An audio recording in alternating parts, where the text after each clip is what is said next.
नागढुङ्गा टनेलको काम अब अन्तिम चरणमा पुगेको छ।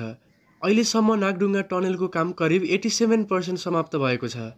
आज हामी टनेल निर्माणको समग्र प्रगति र अब काम गर्न के बाँकी रहेको छ भन्ने विषयमा चर्चा गर्नेछौँ। भिडियो अन्तिमसम्म हेरिदिनु होला।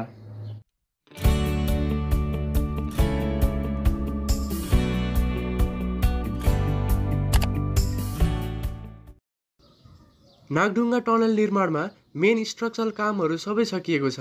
अब फिनिसिङहरू गर्न मात्र बाँकी रहेको छ। 2688 मिटर लम्बाइ रहेको यस टनेलमा कन्क्रिट लाइनिङको काम पनि सकिएको छ।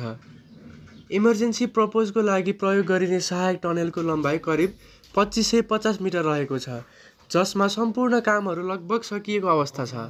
सुरुङ मार्ग बाहिरका स्ट्रक्चर जस्तै बक्स कल्भर्ट, अन्डरपास, ओभरपास र पुलहरूको निर्माण पनि कम्प्लिट भइसकेका छन्।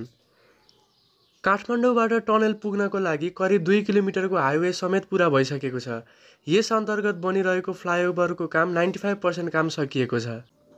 नागढुङ्गा टनेल अन्तर्गत बन्न लागेको फ्लाइओभर नेपालको पहिलो फ्लाइओभर हो। नजुकिनु होला, ग्वार्कुमा बन्न लागेको ओभरपास हो, फ्लाइओभर होइन।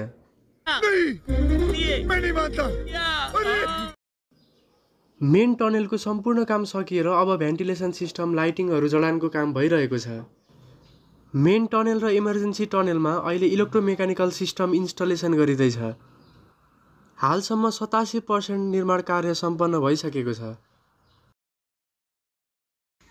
नेपाल सरकारको पछिल्लो योजना अनुसार 2025 को अन्त्यतिर नागढुङ्गा टनेलको पूर्ण रूपमा सञ्चालनमा ल्याइनेछ। त्यतिन्जेल हामीले नागढुङ्गाको जाम र धुलो खाँदै काठमाडौँ आउनुपर्छ। आजको भिडियो यति नै। हजुरहरूलाई आजको भिडियो कस्तो लाग्यो मलाई प्रतिक्रिया दिनुहोला र च्यानल सब्स्क्राइब गरेर जानुहोला।